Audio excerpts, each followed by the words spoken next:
Hey, what's up? Khaliah Ali here, and welcome back to another episode here on my channel. Thank you so much for tuning in with me. This video is going to be a little bit more on the serious tip.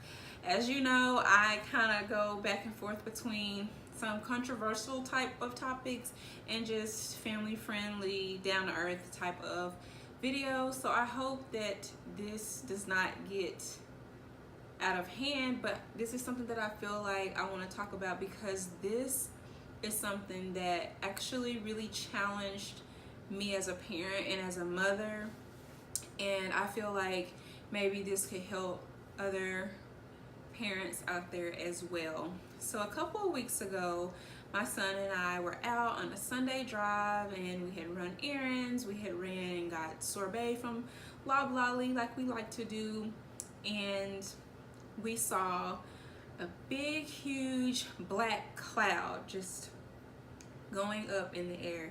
And as I've been feeling, and I said in another video, I've been just feeling like I don't know if this city or this state is really still for me. Like, that's just something that's really been on my heart very heavy lately. So my son was thinking, oh my gosh, it's a fire, let's follow that black cloud, I want to see it, I want to see it. And I of course was like, son, look, we've got to get home, we've been out, you know, we've burned enough gas, we need to get home and get ready for the week. So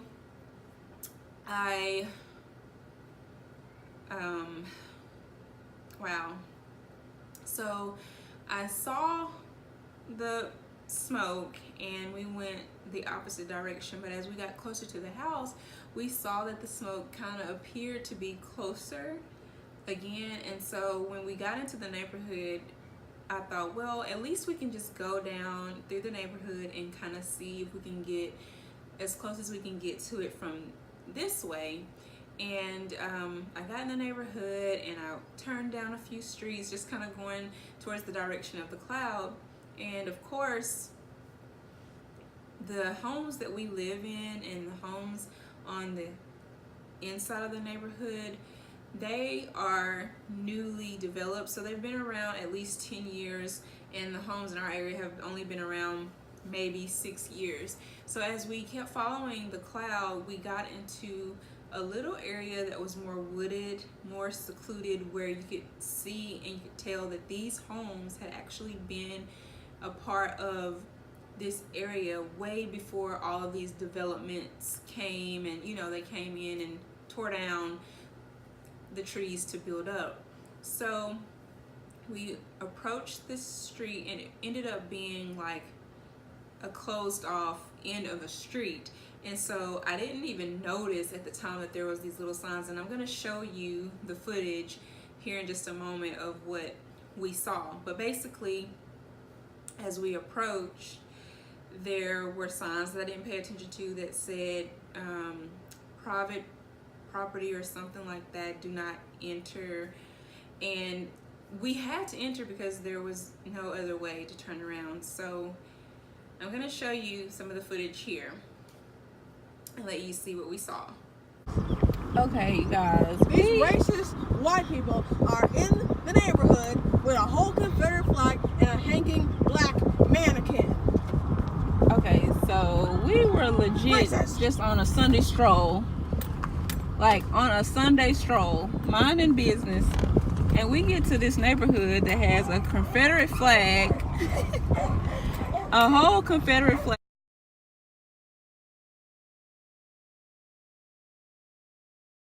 Mannequin hanging from a damn tree. Like, I don't understand. Like, he's hanging. Hurry up and he's freaking hanging. Go. Like, go. really? Go. Not. This is what's going on in America. Like, they're telling us to keep out. They don't want us around here. Nothing.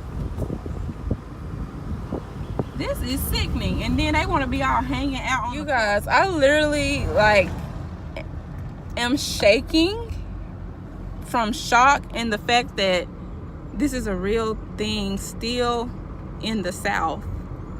Like, they literally have a dummy black male hanging from a what you call that thing, a noose? Yes, I knew. So drive faster. Like, You know. it's crazy, and it's all like private, you know, keep out. We weren't even thinking. We were just out driving and we saw black smoke and we were trying to find a fire, and like, that is disturbing. And they have several little kids in the house, because we could see them running through the house. Several children. So I guess they feel comfortable showing their kids this and teaching them this. Like, it's a lifestyle. This is why I don't want to live in the South. Wow. I want to move. I'm shocked to stumble upon this. Did not know. I'm trying to be 2019. Okay, so as you can see, when we got to approached the house, there was this little dog, came out very aggressive, barking, very small dog, but you could tell that the dog had been trained to like be vicious and attack anything that was not familiar to it. And there were little kids, you know, running through the house. There was like a whole family, but it was like a combined family of all ages. And I hope that you saw correctly, but there was a Moorish black, and I use the word Moorish more so out of respect for my son, because he can't stand this whole race thing, this whole race relations thing, this whole black white, like that annoys him. Because as you can see, my shirt is black, but my skin tone is brown, and Moorish is the proper term for people of color. You can research Moorish if you would like in your personal private time, and that will give you some more in-depth understanding of what a Moor is. But that's how we prefer to describe ourselves, is as Moors. So, but there was a mannequin that was of, you know, color, and it was hanging from their tree, and it was just so interesting. My response, if you saw in the video, I almost truly felt that I am desensitized from seeing imagery and images and all this stuff just on Facebook of how people of color are treated. And it was laughable. If I'm honest, it was laughable to me, because for one, I was in disbelief. I was just like, really? This is 2019 and this is still a thing. This is still a thing. And we live in the very conservative Bible Belt of the South. We are a red state, and not all white people are that way. That's not what I'm saying. However, how are we ever going to get past a lot of these issues if we're continuing to rear these young children into this? But back to the mannequin, it was literally hanging from the tree. There, I saw one gentleman standing out in the backyard that I could recognize. And if you're not paying attention, you will not see it like when we first approach, but when we're turning around, you can see the mannequin a little bit better. So my first thing was that I felt like it was laughable because I just couldn't believe what I was seeing. And then because I was in disbelief, I wanted to go back a second time. And so by that time, my son was panicking and freaking out, and no, mom, let's go, let's just go, let's just go. I just didn't know how to let it go. And so I almost became very fearful for my life, because I felt like that road was public property. But they had these signs up as if it was private, and like they had ownership of this street. And I was just like, you know, I'm gonna go back because I really want to make sure that I see this for what it is. It was just crazy, and I became very sad, and I became very just disappointed in what I was seeing, because again, I saw those small children just running through their house like everything was normal. But I can guarantee you that those children are aware of that black mannequin hanging from a noose from a tree, and they're going to inhabit those same type of behaviors and actions, and then it's just going to continue to spread like wildfire. The reason why I titled this Dear Moorish People or Dear Moor People is because I feel like I need to speak to you more so that you can hear me out and take this